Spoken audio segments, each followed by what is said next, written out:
Hello ladies and gentlemen, boys and girls, welcome to core classes. This is Aditya Kumar और आज हम core classes में एक बहुत ही इंटरेस्टिंग और मज़ेदार टॉपिक पढ़ने जा रहे हैं एडवांस फिजिक्स की सीरीज़ में, तो जिसका नाम है वेव नेचर ऑफ मैटर या डी ब्रोगली हाइपोथेसिस। ये दोनों एक ही चीज़ें हैं, तो हम इनको दोनों को बारी बारी में समझेंगे कि क्या मतलब है इनका, क्या ये कहना चाहते हैं और डी ब्रोगली हाइपोथेसिस क्या है। तो मैंने यहाँ लिखा है हाइपोथेसिस मतलब एक परिकल्पना, कि डी ब्रोगली ने इसको सिर्फ एक अपना लॉ दिया, एक हाइपोथेसिस का मतलब उसने कहा कि ऐसे चीज़ें होती हैं, उसका कोई भी एक्सपेरिमेंटल प्रूफ नहीं था। तो सबसे पहले समझते हैं कि ये चीज़ें हैं क्या। तो डी ब्रोगली हाइपोथेसिस क्या है? Every moving particle has a wave associated with, मतलब देखिए सबसे पहले हम इससे थोड़े से इस डेफिनेशन से पहले एक चीज़ और हम ध्यान में करते हैं कि अभी तक जो हमने प्रीवियस क्लासेस में पढ़ा वो ये पढ़ा कि लाइट का डुअल नेचर होता है, डुअल नेचर होता है, ठीक है। मतलब ये वेव की तरह भी काम करती है और पार्टिकल की तरह, ठीक। वैसे डुअल नेचर कहना सिर्फ हमारे सिस्टम की एक कमी है, मतलब कि हमें नहीं पता कि इस तरह के नेचर को क्या कहते हैं, समझिएगा, हमें नहीं पता इस तरह के नेचर को क्या कहते हैं, तो इसलिए हम उसको लैंग्वेज में बोल देते हैं कि डुअल नेचर, मतलब पार्टिकल नेचर भी शो कर रही है और वो वेव नेचर भी शो कर रही है, ठीक है। तो लाइट का डुअल नेचर होता है, वेव नेचर, पार्टिकल नेचर। तो वेव नेचर किससे पता चलता है? इंटरफेरेंस, डिफ्रैक्शन, पोलराइजेशन, इससे सब वेव नेचर। पार्टिकल नेचर किससे पता चलता है? Photo electric effect, Compton effect, black body radiation, इनसे सबसे पार्टिकल नेचर शो होता है इसका, ठीक। तो ये सारी बातें यहाँ तक कही गई थी। तो 1924 में डी ब्रोगली जब अपनी पीएचडी कंप्लीट कर रहे थे तो उन्होंने थीसिस में ये लिखा, उन्होंने अपनी थीसिस में एक चीज़ कही कि every moving particle has a wave associated with, मतलब कि आप, ठीक है, आप ये कह रहे हो कि वेव तो है, पार्टिकल भी है, लेकिन जो पार्टिकल है अगर वो मूव कर रहा है तो उसके साथ एक वेव एसोसिएटेड भी होगी। समझने की कोशिश कीजिएगा, अभी तक क्या बात कही गई थी कि पार्टिकल नेचर होता है और वेव नेचर। उन्होंने कहा कि अगर पार्टिकल भी है, कि बात करें जैसे इलेक्ट्रॉन है, तो अगर वो मूव कर रहा है तो उसके साथ एक वेव भी एसोसिएट हो रही है, ये बात कही थी। जैसे हम बात करें कि जैसे हम दौड़ रहे हैं, ठीक, हम दौड़ रहे हैं, तो ये सपोज कीजिए कि जब हम दौड़ रहे हैं तो हमारे आसपास धूल उड़ रही है, वो आसपास की धूल, जैसे साउथ इंडियन मूवीज़ में होता है, बाहुबली दौड़ रहा है तो उसके आसपास धूल उड़ रही है। तो जब वो दौड़ रहा है यानी कि वो मूव कर रहा है, तो जब वो मूव कर रहा है तो उसके साथ वो जो धूल उड़ रही है उसको हम कहेंगे वेव, उसके साथ एक वेव एसोसिएटेड है, मतलब जब वो मूव करेगा तो उसके साथ एक वेव एसोसिएटेड होगी। तो डी ब्रोगली ने यही बात अपने हाइपोथेसिस में कही कि every moving particle has a wave associated with it, कि जो पार्टिकल होता है उसके साथ एक वेव एसोसिएटेड होती है। मतलब उसने कहा कि इलेक्ट्रॉन का वेव नेचर भी होगा, जब वो मूव करेगा उसका वेव नेचर भी होगा, ठीक है। तो इस चीज़ को ध्यान में रखिएगा कि उसका वेव नेचर भी होगा, ठीक। तो उन्होंने, लेट अस सपोज कीजिए कि m मास है किसी पार्टिकल का और वो v वेलोसिटी से मूव कर रहा है, तो उसके लिए डी ब्रोगली ने क्या कहा? उसके लिए कहा कि इसके साथ जो वेवलेंथ होगी वो लैम्डा इक्वल टू h/p, उसका ये रिलेशन होगा, ठीक। ये उन्होंने कहा, इसको हम ड्राइव भी करेंगे अभी कि किस तरीके से आया। p जो बता रहा है वो मोमेंटम है, ठीक। लैम्डा क्या बता रहा है? वेवलेंथ, ठीक। ये बता रहा है पार्टिकल नेचर और ये बता रहा है वेव नेचर, ठीक। तो मतलब हमें एक इक्वेशन से दोनों नेचर मिल गए, वेव नेचर भी मिल गया, ठीक है, वेव नेचर भी मिल गया और पार्टिकल नेचर भी मिल गया, ठीक है। तो ये सारी चीज़ें डी ब्रोगली ने अपने उसमें कही, लेकिन अभी तक इसका कोई भी एविडेंस नहीं था। इसको हम लैम्डा ये भी लिख सकते हैं h/mv, ठीक है। तो इसका अभी तक कोई एविडेंस नहीं था। अच्छा, ये सब चीज़ें होगी, समझ में आ गया हमें, लेकिन एक चीज़ क्या है कि जब ये एक पार्टिकल मूव कर रहा है, कोई पार्टिकल है, तो जब वो मूव कर रहा है तो उसके साथ एक वेव एसोसिएटेड हो रही है अगर, ठीक, तो उसको कौन सी वेव कहेंगे? भाई साउंड वेव होती है, तो उसमें हम अगर सपोज कीजिए स्ट्रिंग है, ठीक, तो वो स्ट्रिंग जब हम मूव करा रहे हैं तो वो आगे बढ़ रहा है, ठीक। यहाँ पार्टी की जैसे लाइट है, लाइट में electric field, magnetic field change हो रहे हैं, तो जिसके कारण से वो आगे मूव कर रहा है। तो इन सबको जैसे हमने कहा लाइट वेव है, साउंड वेव है, तो इसी तरह की वेव को क्या कहते हैं? Matter wave.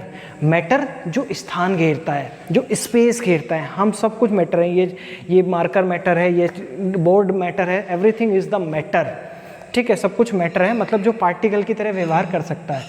तो जब पार्टिकल की तरह व्यवहार कर सकता है, मतलब हम भी एक पार्टिकल की तरह व्यवहार कर रहे हैं, तो हमारे साथ भी एक वेव एसोसिएट होनी चाहिए। बिल्कुल हमारे साथ भी एक वेव एसोसिएट होगी, पर उसकी वेवलेंथ इतनी कम होगी कि हम उसको काउंट नहीं कर पाएंगे, उसको हम उसका मेजरमेंट नहीं कर पाएंगे। तो वो भी हम इसमें निकालेंगे कि वो कितनी होती है। ठीक, तो हमें इससे बेसिकली ये पता चल गया कि इसका कॉन्सेप्ट ऑफ मैटर वेव क्या है। ठीक, इसको हाइपोथेसिस क्यों कहा, लैम्डा इक्वल टू h/p, ये सारी चीज़ें हमने कही। अब हम इसमें कोशिश कर लेते हैं कि जब हम कह रहे हैं कि हम भी एक पार्टिकल हैं, हमारा नेचर भी एक पार्टिकल नेचर है, ठीक है, तो हम देख लेते हैं कि हमारे साथ जो वेव एसोसिएट है उसकी वेवलेंथ कितनी होगी। ठीक, तो h equal to lambda equal to h/mv। Suppose कि h जो है वो प्लांक कांस्टेंट है,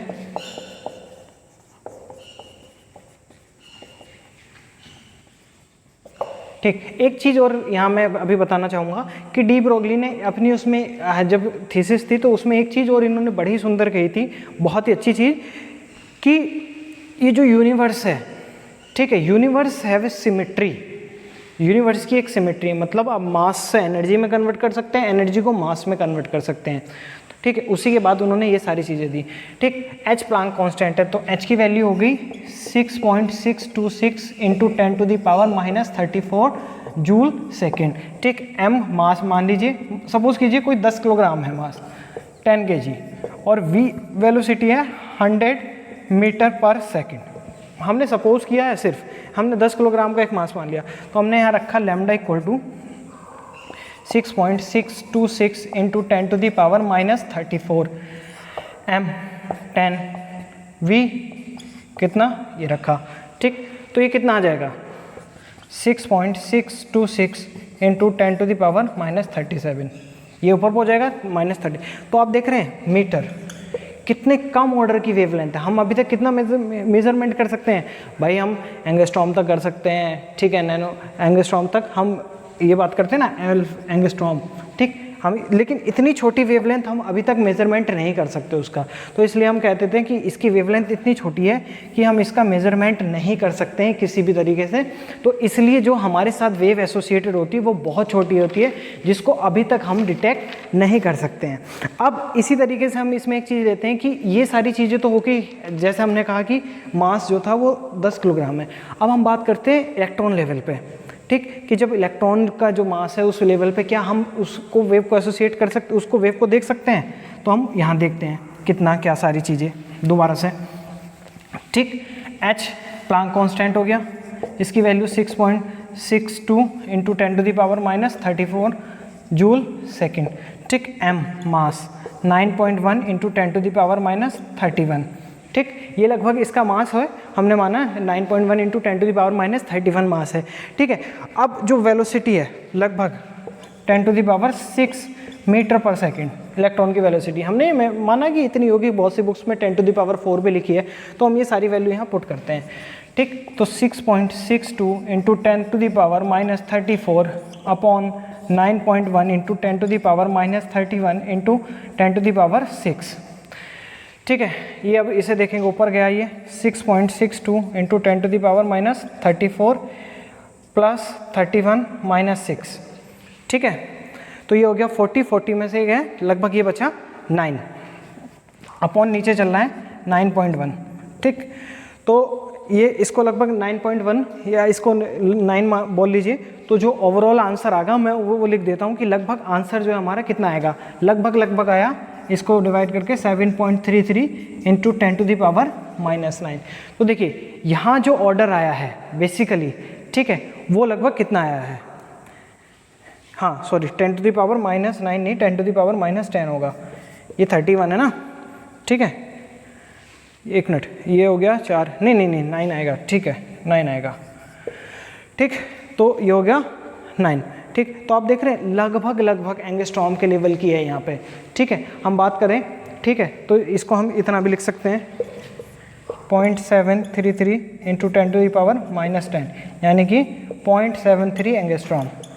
तो हम इसका मेज़रमेंट आसानी से कर सकते हैं, कोई उसमें ऐसी आपत्ति की बात नहीं है, इसका मेज़रमेंट हम बड़ी ही आसानी से कर सकते हैं। तो हम यहाँ बताएंगे कि इसकी जो वेवलेंथ है, ठीक है ना, इसकी वेवलेंथ कितनी ऑर्डर की, एंगस्ट्रॉम ऑर्डर की, इसलिए यहाँ पर जो वेव नेचर है इसका वो वेव नेचर बहुत ही आसानी से देखा जा सकता है। लेकिन अभी तक 1924 में ये इन्होंने बात कही थी, लेकिन अभी तक इसका कोई भी एक्सपेरिमेंटल प्रूफ नहीं था, ठीक है। अभी तक ये सिर्फ डी ब्रॉगली ने अपनी बात कही है, अपनी थीसिस में ये बात कही कि इस तरह की चीज़ें होती हैं। तो लोगों में क्या हुआ, उस समय डिबेट हुई कि क्या है, किस तरीके से होती हैं। तो उसके बाद डेविंसन एंड जर्मन ने अपना एक एक्सपेरिमेंट था कर रहे थे। वो एक्सपेरिमेंट एक्चुअली किसी और चीज़ पे कर रहे थे, लेकिन बाद में पता चला कि उन्होंने डी ब्रॉगली वेवलेंथ हाइपोथेसिस को प्रूव कर दिया है प्रैक्टिकली।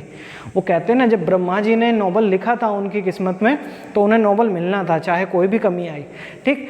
तो डी ब्रॉगली को भी इसके लिए नोबेल मिला और डेविंसन और जर्मन को भी इसके लिए नोबेल मिला। ब्रह्मा जी चाहते थे तो मिला, ठीक। तो अब हम इसका करते हैं डेरिवेशन। बेसिकली इसका डेरिवेशन क्या है कि हमें जो ये lambda equal to H upon p निकालना है, इसका किस तरीके से lambda equal to H upon p हम निकालेंगे, ठीक है।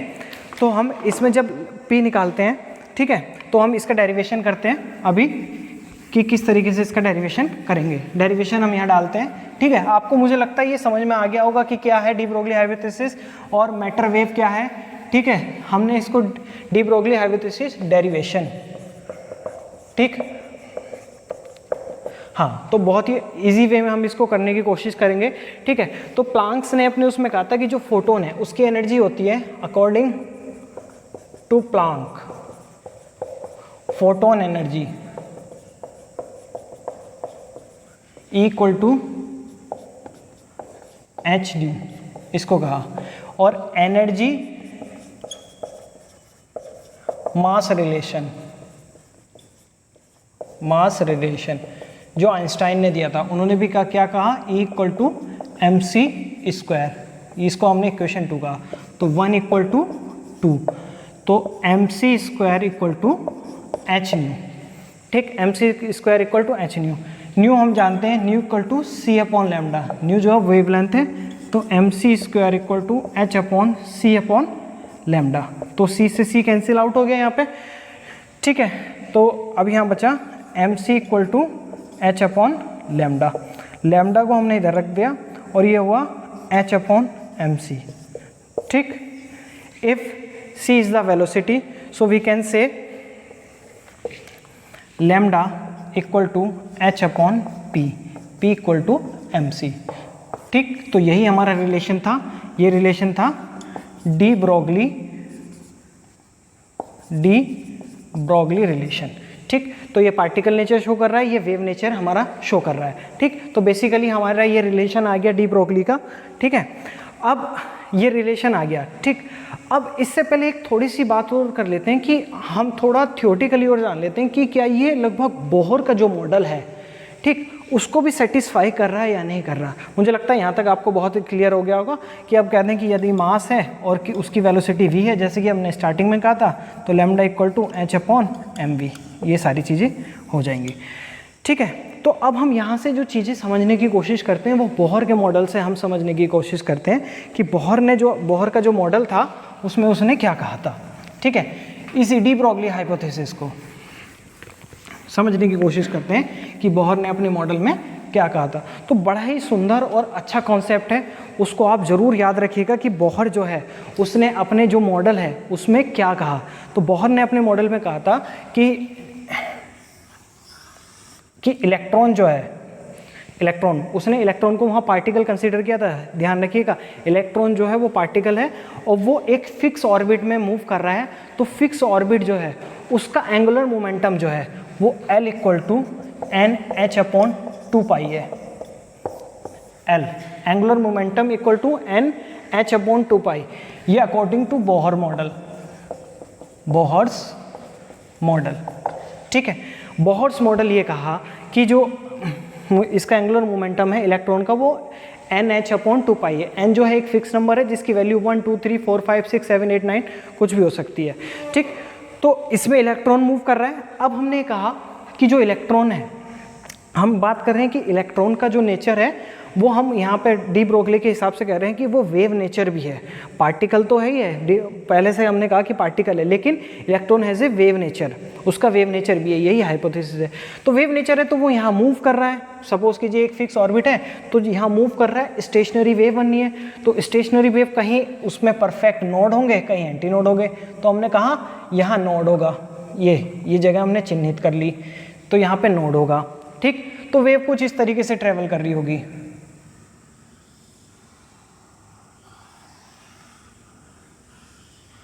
समझ रहे हैं, इस तरीके से ट्रेवल कर रही होगी।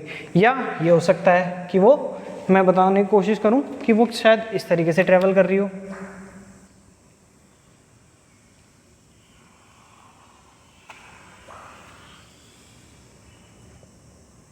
देखिए जो डॉटेड है किसी भी तरीके से वो ट्रेवल कर सकती है, मतलब मैंने नोड एंटी नोड वहीं बनाए हैं, उनको बिल्कुल भी मैंने कोई उसमें छेड़खानी नहीं करी। नोड एंटी नोड इस तरीके से ट्रेवल कर रही होगी, मतलब जैसे हम बात करें एक वेव, तो ये फिक्स होती है, मतलब जैसे यहाँ से यहाँ तक एक कंप्लीट वेवलेंथ हुई, इसको हम कहते हैं लैम्डा, ठीक है। तो ये वेवलेंथ तो यहाँ पे फिक्स होगी वेवलेंथ, ठीक है। तो फिक्स होगी, तो हमने ये देखा कि अगर एक स्टेशनरी वेव बननी है तो यहाँ पे एक जो वेवलेंथ होगी वो फिक्स होगी, वेवलेंथ जो होगी वो फिक्स होगी। तो इसमें ठीक यहाँ नोड बननी है, ठीक है, यहाँ भी नोड, यहाँ भी नोड, यहाँ भी नोड, तो यहाँ से यहाँ तक एक वेवलेंथ, यहाँ से यहाँ तक एक वेवलेंथ, ठीक। या तो इसमें देख लें यहाँ से यहाँ तक एक वेवलेंथ, यहाँ से यहाँ तक एक वेवलेंथ। तो हमें पता चला कि जो वेवलेंथ है वो एक फिक्स नंबर में बननी है, 2 बनेंगी, 4 बनेंगी, 6, 10, 20, 22, 25, 26, 27, 28, 30, ऐसे नहीं कि 2.1, 2.2, 2.3 की पहले यहाँ बननी थी, अब थोड़ी इधर बन गई, अभी थोड़ी इधर। तो स्टेशनरी वेव के लिए फिक्स वेवलेंथ बनेगी। ध्यान से समझिएगा क्या कह रहा हूँ, स्टेशनरी वेव के लिए जो है यहाँ वेवलेंथ जो बनेगी वो बिल्कुल फिक्स बनेगी वेवलेंथ, ठीक है, वेवलेंथ बिल्कुल फिक्स बन रही है। तो हमने मतलब हम इसको इस तरीके से देख सकते हैं कि जो वेवलेंथ है, ठीक है, ये बोहर के अनुसार है, इसको ध्यान में रखिएगा। तो जो वेवलेंथ है, यहाँ पे जो वेवलेंथ थी, ठीक, वो सरकमफेरेंस है 2 pi R, 2 pi R equal to N lambda. क्या हम ये बात लिख सकते हैं? बोलिए, क्या ये बात हम लिख सकते हैं? बिल्कुल लिख सकते हैं। क्यों? अभी हमने कहा था कि 2 पाई आर, जैसे ये जो ऑर्बिट था और यहाँ पे हमने नोड एंटी नोड बनाए थे, तो हमने कहा था कि ये मूव कर रही है इस तरीके से, ठीक। तो एक फिक्स वेवलेंथ है। 2 पाई आर क्या है? इसकी सरकमफेरेंस। तो हमने कहा 2 pi R equal to N lambda, मतलब एक फिक्स वेव, इसमें जो होंगी number of the wavelength fix होंगी, ऐसा नहीं कि 1.2 होगी या 2.2 फिक्स होंगी फॉर स्टेशनरी वेव कंडीशन के लिए। तो हमने 2 pi R equal to N lambda रख दिया। क्लियर है? ठीक है, एन लैम्डा हमने यहाँ पे रख दिया है। तो लैम्डा, अगर हम अब बात करें from de Broglie hypothesis, de Broglie hypothesis के अनुसार लैम्डा होता है lambda equal to H upon P. तो हमने ये इक्वेशन 1 में लैम्डा की वैल्यू रख दी, तो 2 pi R equal to N H upon P, ठीक है। हमने यहाँ पे ये वैल्यू रख दी एच अपॉन पी, ठीक है। तो पी को हम यहाँ ले गए, p r equal to N H upon 2 pi, ठीक। हमने यहाँ पे एन एच अपॉन 2 पाई लिख दिया, ठीक। अब देखिए पी आर क्या होता है? पी आर हमारा एंगुलर मोमेंटम ही तो होता है, ठीक। L equal to N H upon 2 pi, समझ रहे हैं? तो हमें वही चीज़ मिल गई। ये हम यहाँ से वेव नेचर से लेके गए हैं, ये पार्टिकल नेचर था, ये बोहर के अनुसार, और यहाँ पे हम स्टार्टिंग की है वेव समझ के, associate wave, sorry associate wave, ठीक। यहाँ पे एसोसिएट वेव नेचर पढ़ के हमने यहाँ पे स्टार्ट किया है, ठीक। और हम इससे किस रिजल्ट पे पहुँचे हैं? हम इससे बोहर के रिजल्ट पे पहुँचे हैं। मतलब जो हमें यहाँ पार्टिकल नेचर से मिल रहा था कि जब हमने कहा था कि वो पार्टिकल है और हमने कहा कि उसके साथ एक वेव और एसोसिएटेड है, तो दोनों चीज़ें हमें यहाँ पे मिल गई, ठीक है। मुझे लगता है कि आपको इसमें बहुत ही अच्छे से समझ में आया होगा कि किस तरीके से इसका वेव नेचर है, ठीक है, किस तरीके से इसका पार्टिकल नेचर है और इसके साथ जो वेव एसोसिएट हो रही है वो किस तरीके से है, ठीक है। तो अब हम इसमें स्टार्ट करते हैं कि ये सारी चीज़ें तो हमें समझ में आ गई, ठीक। हमें ये भी पता चल गया कि अब कोई पूछे आपसे कि क्या आपके साथ एक वेव एसोसिएटेड है, तो कहना हाँ हमारे साथ एक वेव एसोसिएटेड है, बट वो जो वेव एसोसिएटेड है हमारे साथ, हम उसको माप नहीं सकते, उसका मेजरमेंट नहीं कर सकते हैं, ठीक है। क्यों? क्योंकि वो बहुत छोटी है, ठीक। तो आपको इससे अच्छे से समझ में आया होगा। अब हम इसमें कई बार क्या होता है कि कुछ क्वेश्चन आते हैं कि इसकी अलग अलग फॉर्म्स हो आती हैं कि काइनेटिक एनर्जी में किस तरीके से लैम्डा होगी, ठीक। तो हम वही कुछ चीज़ें यहाँ पे डिस्कस करते हैं कि किस तरीके से ये सारी चीज़ें इसमें होंगी। चलिए, तो इसकी डिफरेंट फॉर्म हम डिस्कस करते हैं इसमें कि डिफरेंट फॉर्म क्या क्या होंगी। देखिए ये कॉन्सेप्ट जरूर हाँ, तो अभी तक हमने इसमें क्या है कि डी ब्रोगली वेवलेंथ पढ़ ली थी कि डी ब्रोगली वेवलेंथ क्या होती है। अब हम डी ब्रोगली वेवलेंथ को अलग अलग टर्म में यूज़ करते हैं कि काइनेटिक एनर्जी की टर्म में, ठीक है, अगर इलेक्ट्रॉन हो तो उसकी टर्म में किस तरीके से यूज़ करेंगे, या अगर टेम्परेचर दे रखा है तो उसके लिए क्या फॉर्मूला होगा। तो हम यही करेंगे de Broglie wavelength in terms of the kinetic energy. L lambda equal to H upon p होता है, lambda equal to H upon m v, ठीक है, ये लिख दिया। तो अब हम देखते हैं कि काइनेटिक एनर्जी जो होती है कि इफ़ ए पार्टिकल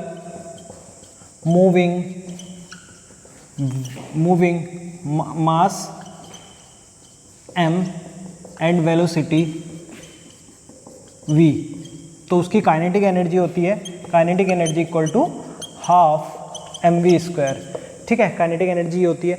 अब हमने क्या किया कि इक्वल टू m से दोनों ऊपर नीचे मल्टीप्लाई कर दी, तो half m v square multiply ऊपर नीचे m से, ठीक है, तो ये बन गया half m square v square upon m। हम जानते हैं p इक्वल टू क्या होता है एम वी, ठीक। तो यहाँ पे सब्स्टिट्यूट कर देंगे हाफ p स्क्वायर m। तो अब हमने देखा ये p इधर ले गए, तो p square equal to 2m kinetic energy, तो p equal to 2m kinetic energy का अंडर रूट, ठीक है। तो ये हो गई p equal to under root 2m kinetic energy. अब ये वैल्यू हम जो डी ब्रोगली वेवलेंथ थी, lambda equal to H upon P, तो lambda equal to H upon P की जगह क्या लिखेंगे, under root 2m kinetic energy. Clear है? तो ये जब भी आपसे पूछा जाए कि काइनेटिक जो डी ब्रोगली वेवलेंथ है वो काइनेटिक एनर्जी की टर्म में, तो आप उसको इस तरीके से लिख सकते हैं। तो ये तो एक तरीका हो गया कि डी ब्रोगली वेवलेंथ किसकी टर्म में लिखी हमने, काइनेटिक एनर्जी की टर्म में। अब हम बात करते हैं कि जो डी ब्रोगली वेवलेंथ है वो और किस टर्म में, D Broglie wavelength of electron के लिए लिखते हैं। क्या होगी D Broglie wavelength of electron, D Broglie wavelength in term of electron, ठीक है, डी ब्रोगली वेवलेंथ हम उसके लिए लिखते हैं, ठीक है। तो ये चीज़ मैं यहाँ लिख लेता हूँ, lambda equal to H upon p, lambda equal to H upon m b, ठीक है। और जो अभी तक हमने जो टर्म निकाली थी काइनेटिक एनर्जी की, वो निकाली थी हमने lambda equal to H upon under root 2m kinetic energy, ठीक है।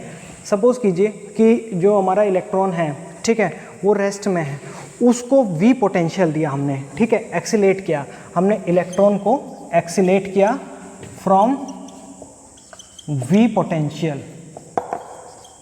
पोटेंशियल से हमने उसको एक्सीलेट किया, तो उसमें काइनेटिक एनर्जी जो आई, kinetic energy equal to EV, kinetic energy हमारी आई इक्वल टू EV। बस यहाँ पे एक चीज़ है कि यहाँ हम m ना रख के m नॉट रखेंगे, m equal to m naught, electron का मास, ठीक है। तो lambda equal to h upon under root 2m naught, और इसकी जगह हम लिख देंगे EV, ठीक है। v क्या है, पोटेंशियल। अब हम इसकी वैल्यू निकालते हैं, h क्या है, Planck's constant 6.62 into 10 to the power minus 34 joule second, m naught 9.1 into 10 to the power minus 31 kg, ठीक है। ये सारी चीज़ें हमने यहाँ पे रख दी हैं, ठीक है। अब जो इलेक्ट्रॉन है उसका कितना होगा, 1.6 into 10 to the power minus 19 coulomb, ठीक है। ये सारी वैल्यू हमने यहाँ सब्स्टिट्यूट कर दी है। तो जब ये सारी वैल्यू हमने यहाँ सब्स्टिट्यूट कर दी, अब देखते हैं इनको जब फाइनलाइज रखने के बाद आंसर आता है, वो हमारा आंसर आता है लैम्डा इक्वल टू इन सबको सॉल्व करेंगे जब इसको सब सॉल्व कर लेते हैं ना, ये वैल्यू यहाँ आराम से सब्स्टिट्यूट कर दीजिएगा, कोई इसमें प्रॉब्लम नहीं आएगी। तो इनको जब सब्स्टिट्यूट हम कर देते हैं तो उसके बाद जो हमारा आंसर आता है वो बेसिकली आता है 12.28 angstrom upon under root v. V क्या है, जो इस पर पोटेंशियल हमने अप्लाई किया है, ठीक है। तो इस टर्म में ये हमारा आंसर इसमें आता है। ये तब है जब यहाँ हमने इलेक्ट्रॉन रखा है, ठीक है। क्यों, इलेक्ट्रॉन का मास कितना होता है 9.1 इंटू 10⁻⁻34 kg, ये इलेक्ट्रॉन का मास होता है, ठीक है। अगर इलेक्ट्रॉन का कोई और चीज़ यहाँ पर रखेंगे, ठीक है, जैसे प्रोटॉन रखेंगे तो प्रोटॉन का मास कितना होता है 10⁻, लगभग उसका रहता है 1.6 इंटू 10⁻⁻27। तो 4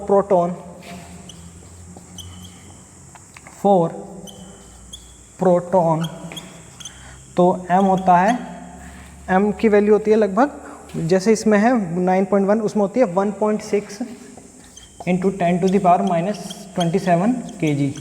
तो जो लैम्डा की वैल्यू आती है, लैम्डा की वैल्यू इसमें आती है लगभग 0.287 अपॉन रूट वी एंगस्ट्रॉम, ठीक है ना, क्लियर है। तो ये टर्म्स हो गया इलेक्ट्रॉन के और प्रोटॉन का, अगर आप रखेंगे तो ये आ जाएगा। अब एक जो इसमें महत्वपूर्ण चीज़ हम जो करने जा रहे हैं वो सबसे अच्छी चीज़ है कि हम इसमें अब निकालेंगे कि जब कोई हमारे पास गैस मॉलिक्यूल्स है, वो टेम्परेचर T पे है, तो उस कंडीशन में उसमें क्या वो लगेगा, किस तरह का फॉर्मूला आएगा, वो तो हम D Broglie wavelength of for gas molecules, ठीक है। डी ब्रोगली वेवलेंथ, तो मुझे लगता है ये टॉपिक इतना कठिन नहीं होना चाहिए आप लोगों के लिए, बहुत आसान और मज़ेदार टॉपिक होना चाहिए। क्यों, क्योंकि इसमें हमने जो चीज़ें की हैं वो बहुत ही बेसिक लेवल से और 2 तरीके से मैंने आपको समझाने की कोशिश की है कि किस तरीके से होती हैं, ठीक है। De Broglie wavelength in terms of gas molecule, ठीक है, in terms of gas molecules की, ठीक। तो गैस मॉलिक्यूल्स होता है kinetic energy of gas molecules. पहले लिखते हैं kinetic energy of gas molecule equal to F/2 kT, ठीक है। यही आपने इसमें पढ़ी होगी कि F/2 की F क्या है, डिग्री ऑफ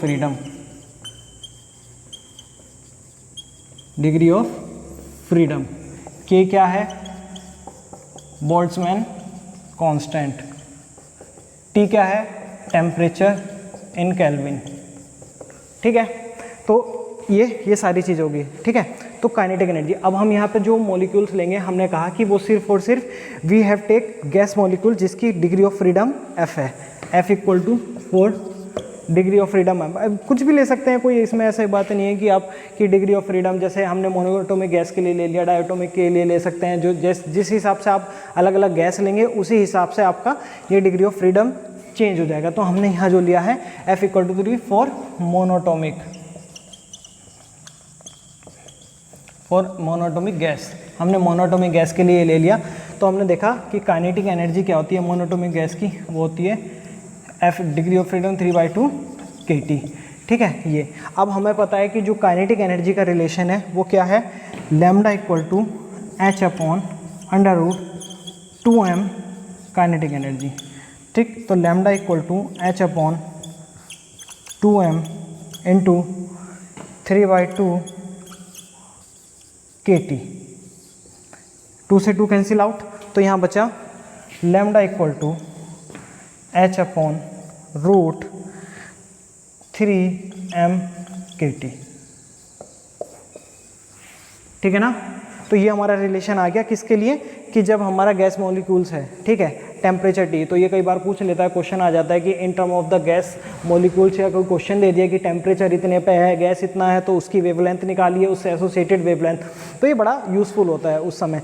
अच्छा, एक इसमें सबसे इंपॉर्टेंट बात और क्या है कि मुझे सबसे स्टार्टिंग में बतानी चाहिए थी कि अगर हम बात करें इफ़ जो हमारा पार्टिकल है, ठीक है, अगर हम बात करें कि जो स्पीड ऑफ लाइट से ट्रेवल कर रहा है, लगभग स्पीड ऑफ लाइट से वो मूव कर रहा है, ठीक है, तो उस समय उसका जो मास होता है m equal to m0 upon √1 - v² upon c² हो जाता है। तो उस हिसाब से लैम्डा भी चेंज हो जाएगी, लैम्डा इक्वल टू h/m0 ठीक है, v, और ये आ जाएगा under root 1 minus V square upon C square.